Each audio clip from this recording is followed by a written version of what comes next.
Il fait le relais de la conclusion avec ce qui se passe actuellement. Bon. Bon, j'interviens à la suite de mes confrères pour vous dire déjà que je précise qu'il ne s'agit pas d'une conférence de presse organisée par les avocats chargés de la défense des intérêts de M. Mohamed Ngom Di Farba. Mais son cas ne peut pas ne pas être abordé. Parce que la situation actuelle est extrêmement difficile, voire périlleuse même, pour le compte de M. Mohamed Ngom Di Farba. En dehors de la loi sur le pôle financier, sur le blanchiment, dont les dispositions, surtout la loi sur le blanchiment, violent impunément et violent gravement les dispositions, toutes les conventions internationales signées par le Sénégal, en ce que les rapports de la CENTIF ne sont pas contradictoires,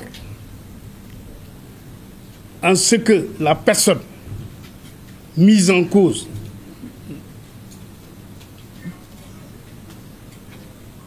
n'est pas mise dans les conditions de se défendre ou dans les conditions d'apporter des explications ou de fournir des preuves sur les faits qui lui sont éventuellement reprochés. Mais non, qu'est-ce qu'on fait? On s'empresse de prendre la personne, de l'inculper, de la placer sous mandat de dépôt et ensuite aller chercher des preuves. Je pense que la meilleure démarche aurait été pour les juges d'instruction qui sont saisis par le procureur, parce que c'est vrai que la loi sur le blanchiment dispose clairement que le procureur saisi d'un rapport de la CENTIF saisit immédiatement un juge d'instruction. Mais le juge d'instruction n'est pas tenu de suivre le procureur dans son réquisitoire éventuel. Parce que le juge d'instruction peut, par une délégation judiciaire, demander à la police ou à la gendarmerie de mener une enquête. C'est un préalable. De mener une enquête pour éviter que la personne ne soit placée sous mandat de dépôt. C'est ça la procédure qu'il faut respecter. C'est ça le principe du contradictoire qui est absent dans la loi qui régit la CENTIF.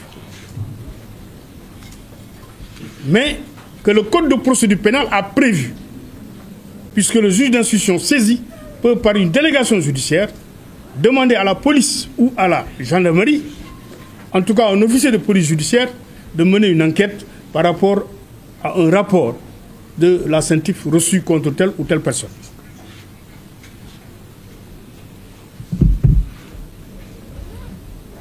Et aujourd'hui, qu'est-ce qui se passe concernant le cas précisément de M. Farba Ngom? Vous savez, il a été placé sous mandat de dépôt depuis le 27 février. Depuis le 27 février, lui, il a été placé sous mandat de dépôt. Tahirou Sarr a été placé sous mandat de dépôt le 28 février. Donc, 24 heures de différence. À ce jour, dans ce dossier, je précise bien, dans ce dossier, ni Tahirou Sarr, ni Farba Ngom, personne n'a été entendu. Cela fait 9 mois que ces personnes gardent de prison et n'ont pas été entendues. Mais le cas le plus grave et le plus inacceptable, c'est le cas de Farba Ngom. Parce que médicalement, prouvé que cette personne est malade. Voilà quelqu'un qu'on garde en prison, qui a demandé une expertise, et qui, le jour même de son inculpation, le 27 février, est venu avec un dossier médical, qu'il a exposé au juge. Le juge n'en a pas tenu compte. On a introduit une demande d'expertise médicale. Le juge a accédé à la demande, désigné le professeur Alassane Baye, qui a déposé un rapport pour dire que son état est incompatible avec la vie en milieu carcéral. Le procureur de la République s'y oppose, demande une contre-expertise, et cette fois-ci, il demande la désignation de 3 experts Et pas des moindres, parce qu'il a demandé dans un premier temps que les médecins désignés proviennent de l'hôpital principal. Parce qu'il n'a pas confiance aux médecins civils. Pour lui, certainement, les médecins civils, c'est des médecins corrompus. L'ordre des médecins lui dit, non, on n'est pas compétent pour désigner des médecins militaires parce que simplement, les militaires ne relèvent pas de l'ordre des médecins du Sénégal. Le juge reçoit cette correspondance qu'il transmet au procureur. Le procureur, dans ces conditions, change son réquisitoire. Dit au juge, bon, donc, désormais, désigner 3 médecins civils. Donc, l'ordre des médecins propose 3 médecins qui sont des professeurs. Ce n'est même pas des médecins, c'est des professeurs. Ces 3 professeurs déposent un rapport qui confirme le rapport déposé par le précédent, c'est-à-dire le professeur Alassane Mbaye. Et ils vont plus loin pour dire qu'il y a une maladie que nous avons détectée et que l'autre n'a pas vue. Et qui est extrêmement grave. Parce que M. Farba Ngom risque une mort subite. Il peut dormir et ne plus se réveiller. Son état est incompatible avec la vie en milieu carcéral. Mais dans ces conditions, qu'est-ce qu'on fait? Normalement, la personne doit être mise en liberté. La loi est claire. C'est la main levée du mandat de dépôt. On dit non, non, non, on veut un centre hospitalier. Et c'est ce qui est quand même bizarre. C'est qu'aujourd'hui, que l'on ne prenne pas le courage d'appliquer la loi. Or, la loi est claire. Lorsque l'état de santé est incompatible avec la vie en milieu carcéral, la personne, le mandat de dépôt qui est décerné contre cette personne doit être levé. On nous dit même que les médecins auraient dû dire, même dans un centre hospitalier. Mais un centre hospitalier, c'est le milieu carcéral. Parce que vous vivez les mêmes conditions. Je vous donne un exemple. Quand la personne est mise dans un hôpital, il y a toujours l'administration pénitentiaire qui veille au grain. Donc c'est le milieu carcéral. Parce que vous êtes soumis aux mêmes conditions de détention. Vous n'avez pas le droit de recevoir n'importe qui. Vous avez à la porte de votre lit d'hôpital, vous avez un garde pénitentiaire. Et aux alentours. Donc, c'est toujours le prolongement du milieu carcéral. Mais ce qu'il faut faire, c'est simple, c'est de donner main levée du mandat. C'est-à-dire que M. Farba Ngom sorte de prison, qu'il aille chez lui, qu'on le place sous contrôle judiciaire au besoin. Mais la loi, elle est claire. Mais qu'est-ce qu'on fait? On ferme les yeux. Ce qui est dommage, on ferme les yeux pour interpréter de manière erronée l'alinéa 2 de l'article 140 du Code de procédure pénale. Et c'est ce qui est grave. Parce qu'on ne peut pas ne pas en faire cas. Parce que simplement, la loi sur la CENTIF, c'est une loi scélérate. C'est une loi scélérate parce que simplement, la personne n'est pas mise à même de justifier ou même de prouver son innocence. C'est-à-dire, en fait, on vous prend poings et mains liés, on vous jette en prison. Et on va chercher des preuves. Et dans ce dossier, précisément de Farba Ngom, on nous dit que l'argent provient du trésor. Mais l'argent n'est pas tombé du ciel, donc. Ça veut dire que l'argent est sorti du trésor par une procédure, quand même. On n'est pas dans une république bananière. La procédure, elle est établie au niveau du trésor. Pourquoi on n'interroge pas le directeur du budget? Pourquoi on n'interroge pas le directeur des finances? Pourquoi on n'interroge pas les inspecteurs du trésor qui ont eu certainement, à un moment ou à un autre, à signer ou à approuver? Mais toutes ces personnes-là, rien du tout. On prend Farba Ngom, Tahirou Sarr, on les jette en prison. Comme des malfrats. 9 mois, on ne les entend même pas au fond. Et c'est ce qui est quand même grave. Parce que voilà, 9 mois que ces personnes-là croupissent en prison, l'une est gravement malade, sa vie est en danger. Et malgré tout, tout bonnement, on les garde. Et on va chercher des preuves. Aucune preuve n'existe dans le dossier. Aucune preuve. Au contraire, qu'est-ce qu'on a fait? On s'est empressé d'aller faire des saisies. On saisit les comptes, on saisit les biens mobiliers, immobiliers. Mais ce qu'on a fait dans l'affaire Madiambal Diagne aussi. Dans l'affaire Madiambal Diagne, ça a été le cas. C'est un rapport de la CENTIF où on a pris un réquisitoire de feu contre Madiambal Diagne et les membres de sa famille. Et on fait une délégation judiciaire pour dire à la DIC, vous l'entendez sous le régime de la garde à vue. C'est-à-dire Madiambal Diagne, tu mets les pieds, toi tu vas en prison. Ta femme va en prison. Tes enfants vont en prison. Et les responsables de Ellipse Project, avec lesquels il était en relation contractuelle, on n'en parle même pas. Et donc, manifestement, il y a un déséquilibre dans le traitement de certaines affaires. Et il faudrait que ça cesse. Il faudrait que ça cesse.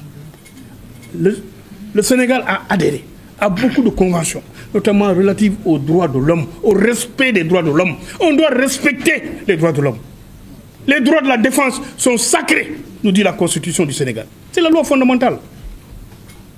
Mais qu'est-ce qu'on fait dans cette affaire? Dans ces affaires, qu'est-ce qu'on fait?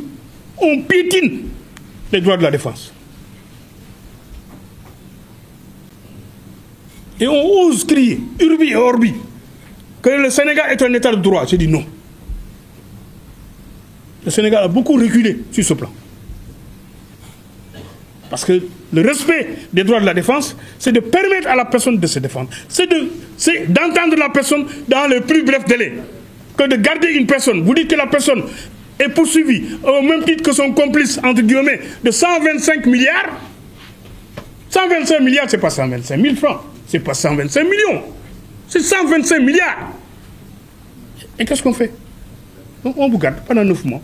On ne vous entend même pas sur les 125 milliards. Alors qu'on vous dit que vous avez volé 125 milliards au trésor public. Mais comme il faut être sérieux dans la vie. Il faut être sérieux. Donc c'est pourquoi nous estimons que, en ce qui les concerne quand même, il y a beaucoup de choses à voir, à revoir. Et que l'ouvrage que notre doyen va mettre sur le marché, cet ouvrage-là nous permettra de voir plus clair. Et certainement, ce qu'il va nous proposer dans cet ouvrage, connaissant vraiment l'intelligence de notre doyen Doudou, malgré son âge, il continue à cogiter. Donc, cela nous servira à mener le combat que nous continuons de mener et que nous continuerons de mener. Parce que simplement, il faut que le droit soit respecté. Nous ne sommes pas des politiciens, nous sommes des hommes du droit. On n'est pas des politiciens. Moi, je ne fais pas de la politique, moi. Je n'ai jamais adhéré dans un parti politique. Encore une fois. Jamais. Moi, je suis là comme avocat parce que je respecte. J'ai prêté serment de défendre. Et je vais défendre jusqu'au bout toute personne qui m'aura consulté.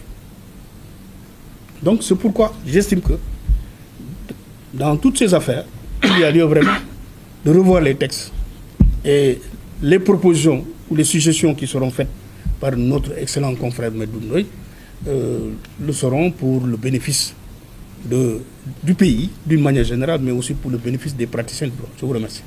Merci. Abdou, je laisse pas.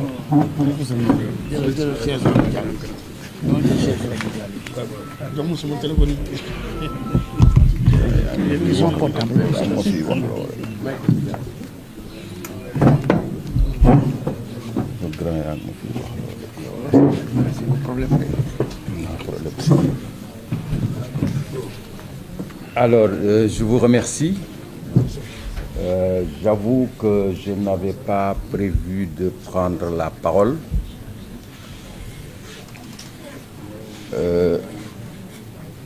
Mais j'entends dire quelques mots à la suite de mes excellents confrères. Vous savez, en ma qualité d'avocat,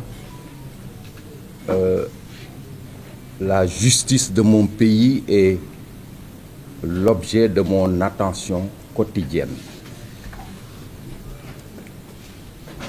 Et cela me permet de dire que la justice pénale de ce pays est malade. Et cette maladie vient de deux choses fondamentales. D'abord, et c'est un aspect que l'on oublie tout le temps, ce que l'on constate, c'est qu'il n'y a pas d'indépendance entre les fonctions de poursuite et d'investigation. Cette indépendance n'est qu'une fiction. C'est ce que l'on a constaté. Or, dans un système judiciaire digne,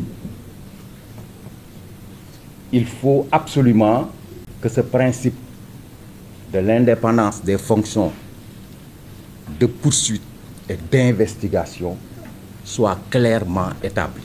Ce qui n'est pas le cas au Sénégal. Parce que en vérité, l'indépendance du juge d'instruction est diluée dans la toute-puissance du parquet. C'est ça la réalité. C'est ça la réalité.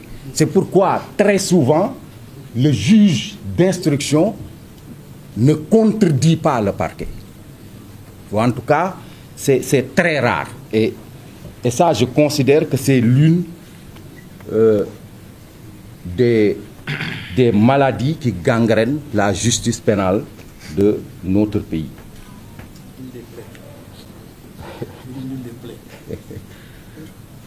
Alors, deuxièmement,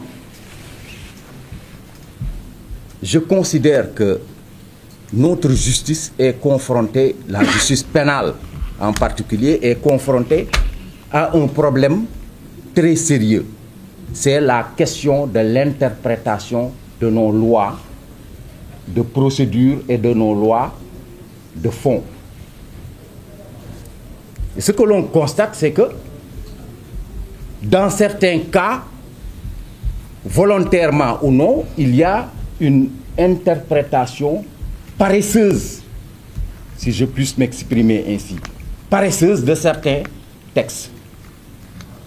Et cette paresse dans l'interprétation est dangereuse pour les libertés des citoyens. Extrêmement dangereuse. Et c'est pourquoi, d'ailleurs, il est rare de constater des revirements de jurisprudence en matière pénale. C'est très rare de voir des revirements de jurisprudence. En tout cas, en ce qui me concerne, en vertu de ma petite carrière, je n'ai jamais rencontré un revirement de jurisprudence. On interprète les textes comme si la parole du juge était une parole d'évangile. Comme si les interprétations que les juges font des textes sont immuables. Alors que le droit doit évoluer. Le droit doit évoluer. Et ce qui fait évoluer le droit, c'est l'interprétation que les juges en font. Et particulièrement les juges de la Cour suprême. Et que donc, il faut absolument que cette question de l'interprétation de nos lois pénales soit réglée. Et c'est la Cour suprême qui doit jouer ce rôle. Parce qu'il y a des textes de loi dont l'interprétation ne pose aucune difficulté. Par contre, il y a d'autres textes dont l'interprétation fait naître des controverses, notamment les dispositions de l'article 140 du Code de procédure pénale sur la maladie de l'inculpé. Alors, ce texte, mais pour le comprendre, il ne s'agit pas tout simplement d'avoir des connaissances juridiques. Parce que moi, j'ai lu et relu ce texte, et pour le comprendre, il a fallu que je retourne dans les règles, vers les règles grammaticales et de syntaxe pour comprendre ce texte-là. Alors, donc, c'est cet effort de réflexion autour de nos textes, n'est-ce pas, qui manque à notre justice pénale. Et je pense qu'il est temps que cette question soit également réglée. Et pour finir, et mes confrères l'ont dit tout à l'heure, ce qui m'étonne au Sénégal, c'est que les questions de droits de l'homme sont absentes de notre justice pénale. Elles sont absentes de notre justice pénale. On l'a dit tout à l'heure, il y a la Charte africaine des droits de l'homme, il y a la Déclaration universelle des droits de l'homme. Revisitez toute la jurisprudence sénégalaise, vous verrez que nos magistrats se limitent au texte du code pénal et du code de procédure pénale. Alors que les questions de droits de l'homme sont au cœur du droit pénal moderne. Voilà, donc ce sont les quelques observations que je voudrais faire pour vous dire tout simplement qu'il y a beaucoup de choses à améliorer dans la justice pénale de notre pays. Je vous remercie. Merci. Notre confrère Aboubakry Dey va clôturer les interventions.